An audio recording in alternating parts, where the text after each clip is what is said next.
Estamos aqui para a gravação de mais um programa da série Diálogos sobre Direito. Estamos recebendo hoje aqui a investigadora Ana Belém.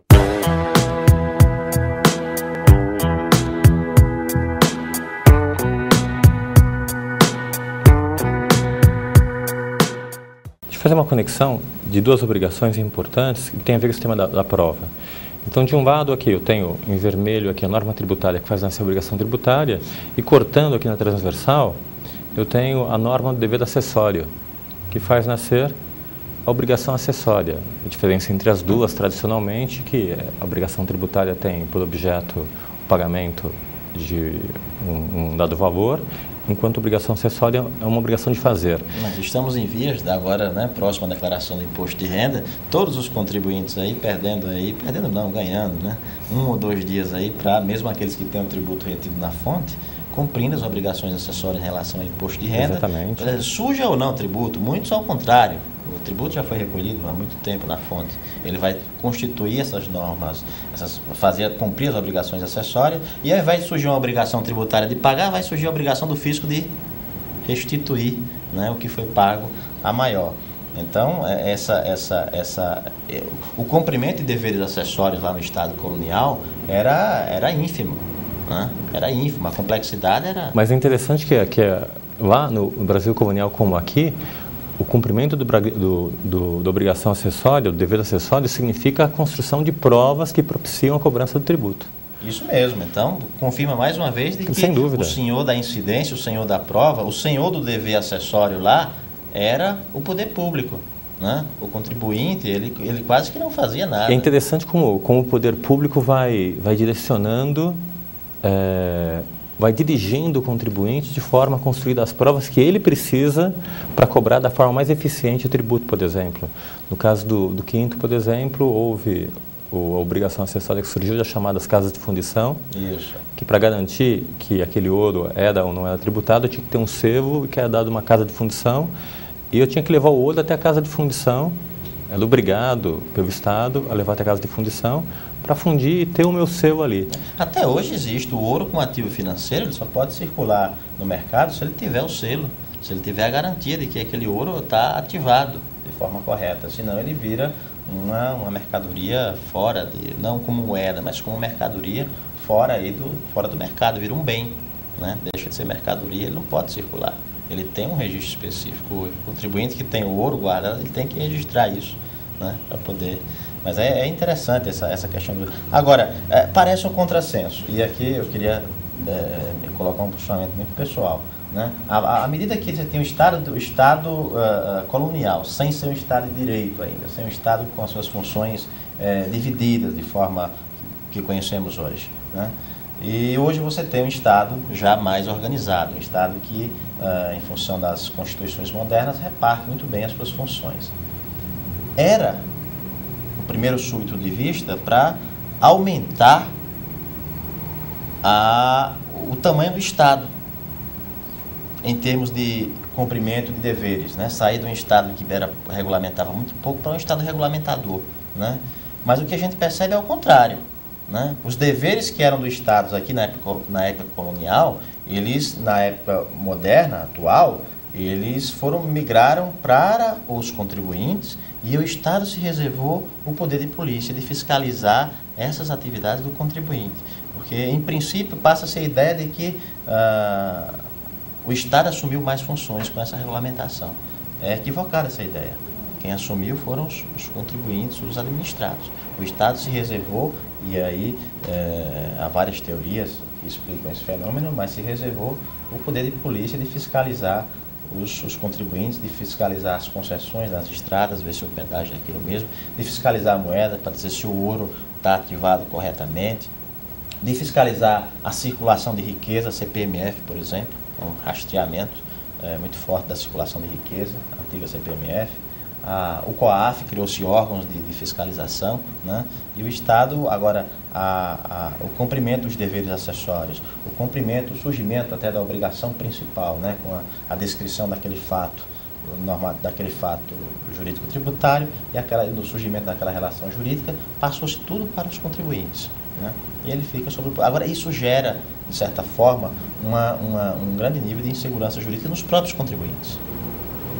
Porque além de pagar os tributos, ele tem que interpretar as regras de obrigações acessórias. Isso mesmo, e gera uma confusão muito grande, mesmo aquele de boa-fé. Imagine aquele de má-fé, né? Aquele contribuinte de boa-fé chega a um certo nível de complexidade que ele entra em parafuso. Ele simplesmente não sabe que conduta está obrigada, está proibida e está permitida. E são dois dados, na verdade. Na verdade, até o Estado, uma das razões do Estado passar para o contribuinte é da própria complexidade da atividade do contribuinte. E depois, o próprio contribuinte tem dificuldade em adequar a complexidade da atividade dele à demanda do Estado, às regras acessórias. Muitas vezes não bate, como é o caso, hoje em dia, que está sendo discutido no ICMS e ISS das construtoras. Isso é verdade. Agora, isso gera uma insegurança também por parte do Estado, no próprio Estado, né? Por que o Estado até hoje não aprovou o orçamento vinculativo? Porque ele também tem um certo nível de insegurança na sua arrecadação, nas suas receitas, né? Tanto é que ele subestima e geralmente tem um superávit, muitas vezes em função de uma estimativa baixa, proposital, do poder público. Por quê? Porque geraria, caso ele fizesse uma previsão X e recebesse só Y, geraria um conceito de ineficiência do Estado, e isso criaria um fato, olha só, no jurídico, né, geraria o conceito de ineficiência do Estado e criaria um fato político negativo aos mandatários, aos que estão no poder. Como que você me disse que ia arrecadar 100 bilhões e você arrecadou 70 bilhões? Onde que estão os outros 30 bilhões? Né? Então você prevê um fato, os economistas aí fazem os cálculos e fazem mais ou menos qual que é o índice de evasão, de sonegação, e aí estipulam o nível de arrecadação, agora sempre também com um grau de insegurança. Maia, nessa linha, agora fazendo um passeio pro tempo, passando pelo túnel do tempo, indo do Brasil colonial para o Brasil atual. Então, discutindo um pouquinho os pontos da MP 232, então nós verificamos aqui a ideia de presunção, que acaba em razão da própria complexidade que é apurar o lucro na contribuição social sobre o lucro, no IRPJ, até por isso a proposta no IRPF, no caso, de estar aproximando os dois. E então, interessante ver como eu construo o lucro presumido aqui para venda de combustíveis, indústria, transporte, serviços em geral, e vou criando faixas específicas de presunção para cada uma dessas atividades e que é uma opção do contribuinte, não é? Isso é uma faixa que é fixada por estudos, evidentemente, científicos, há estudos, mas pelo costume também. Interessante. Né? Aqui tem, nessas estimativas aqui, nessas bases de cálculo do lucro, há muito do costume. Né? E os estudos científicos, eles pegam os costumes das praças para poder fixar esses percentuais. Eles podem ser equivocados, mais ou menos, certo ou errado, mas eles têm uma base empírica que é o costume. É uma judicialização do costume. Sim, isso aqui sim. E olha aqui, se você pegar aqui, por exemplo, os vendedores. Agora, o Brasil é muito diferente, né? O Brasil é muito grande. Se você pegar, por exemplo, a tributação do boi gordo aqui do estado do Mato Grosso, é absolutamente diferente da arroba do boi gordo do Rio Grande do Norte, por exemplo. Né? Absolutamente diferente. O fato é o mesmo, boi gordo, arroba de boi, mas a juridização dele, ele provoca desequilíbrios. E lá em Jardim das Piranhas tem boi gordo? Tem boi gordo? Tem boi gordo. Tem tudo, sem fraude, viu? É boi gordo mesmo, né? Tem gordo mais musculoso. Porque aqui você tem a pastagem, você cria uma pecuária intensiva, né? O boi não precisa andar para comer e engordar. Então a arroba do boi daqui é diferente da arroba do boi de lá, que precisa andar muito, cria músculos dentro da... O boi é gordo, mas trabalha, Mas trabalha, é isso mesmo. Maia, então é interessante essa relação E aqui, alguma coisa para comentar um pouco sobre presunção. Na verdade, a presunção, de certa forma, é uma judicialização das práticas da própria economia.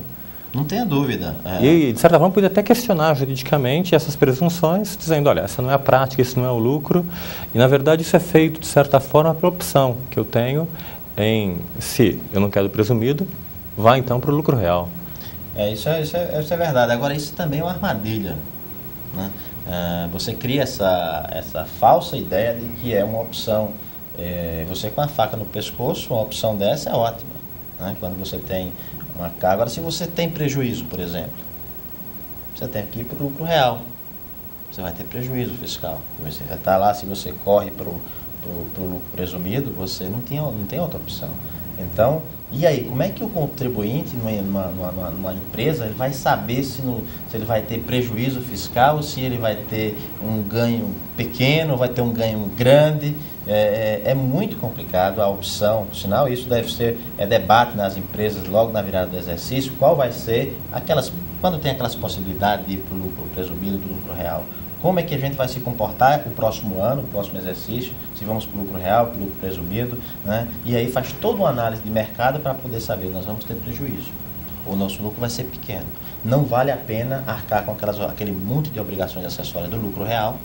Vamos ficar por aqui no lucro presumido, já que nós reunimos todos os outros requisitos, né? E que vamos preparar aí a empresa para que no próximo ano a gente tenha um ganho expressivo e aí possa, de certa forma, readaptar aí o modelo. Então, isso aqui é uma UTI. É uma UTI, é uma opção, mas não é tanto uma opção, né? É uma grande UTI. Por falar em UTI, nós percebemos que os grandes momentos de UTI da sociedade, do governo, são os momentos de alta elevação de carga tributária. Há um artigo aqui, no começo do livro do João Belão, que ele comenta do João Sem Terra, do Bill of Rights, da independência dos Estados Unidos. Não sempre questões que envolvem a Inconfidência Mineira, a Revolução Francesa. Sempre por detrás está essa necessidade do Estado arrecadar mais, tem que pressionar mais a sociedade se sente pressionada. E a sociedade não aceita muito ser pressionada na parte da propriedade. Exato. Até aceita na liberdade, até aceita um direito penal mais rígido, até aceita ser preso e passar 15 anos porque matou um pequeno animal. Agora, que é interessante, porque no penal decorre de ato ilícito, não é? Exato. Então, porque aí não realizou ato ilícito. Agora, na tributária, como o tributo decorre ilícito, eu estou certinho e ainda tem que pagar. Tem que pagar, é verdade, mas aí está a distinção entre tributo e sanção. Eu aproveitei, né, a ocasião já para... Mas é muito importante, até porque remete lá ao artigo 3º lá do CTN e faz uma associação interessante. No direito penal, nós vivemos, ao mesmo tempo que a sociedade brasileira vive um momento de pedido, clamando pela criminalização de condutas, pela penalização de condutas que antes eram penalizadas de uma forma média, eles pedem a forma grave, né? Há um certo consenso no Brasil hoje. De outro lado, quando o tema é a propriedade, aí vem a tributação, né? Quando é uma retirada de parte da propriedade, aí você tem as grandes revoluções. Nenhuma revolução grande no mundo todo começou pela criminalização ou pela repressão à liberdade, né? As pessoas, isso demonstra um traço cultural, prezam muito mais a sua propriedade do que a sua liberdade, né? Ela até deixa lá um consenso de ficar preso, de ficar nas prisões por crimes que supostamente não precisaria ficar. Mas agora, se mexer na propriedade, aí eu... Tem um livro interessante do Thomas Nagel, da NIU, que ele fala sobre o mito da propriedade. Foi publicado pela Martins Fontes, em que ele coloca esse debate.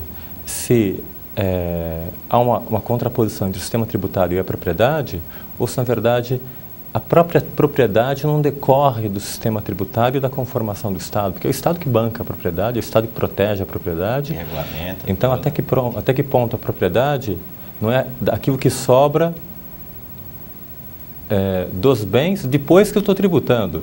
Mas né? Era assim, o regime de propriedade agora vamos voltar ao colonial, período colonial, né? Todas as terras pertenciam ao Estado. Isso é bonito. Até a cobrança do dízimo, que estava vinculado à igreja, um Estado quase que pré-moderno, as terras eram do rei e de Deus. Você sabe quem é o maior proprietário de terras lá na minha cidade, Jardim de Piranhas, Rio Grande do Norte? Não. Nossa Senhora dos Aflitos. Você tem lá, quem concede o alvará hoje, no cartório, todos pertencem à paróquia ainda, que foi doação do poder público. Olha que interessante. Né? Então, no alvará, lá vem a liberação da igreja, tem a assinatura do padre, né? E logo em seguida você pode... até hoje nós estamos no processo de retirada das terras do poder público para o particular. Né? Então, feito pela igreja. Né? Então, e é um problema para o Ministério Público, porque muitas vezes você tem superposição de títulos né, sobre a mesma terra. E aí vem a confusão. E aí? Mas aqui foram conferidos 3 títulos por 3 padres diferentes e a Santa concedeu 3 títulos. Como é que a gente vai resolver isso? Se tinha 3 proprietários de boa-fé, né? Isso reflete, de certa forma, o Estado realmente era senhor de tudo, até das liberdades. E até discutir isso com os meus alunos, foi até engraçado, a discussão sobre o dízimo. Primeiro, qual que é o fato gerador do dízimo? E depois, saber se eu não pago o dízimo, o que acontece? Você está falando da tributação e da sanção, né? E da sanção. Esse é um exemplo qual que é a bom, consequência? Mas, voltando a uma análise política que está aqui no slide 14, que mostra as alterações da MP 232, que propôs, na verdade, um aumento da presunção da base de cálculo do imposto sobre a renda pessoa física, das chamadas PJs, e também da contribuição social sobre o lucro, que incidia justamente sobre a classe média. Daí a grande revolta.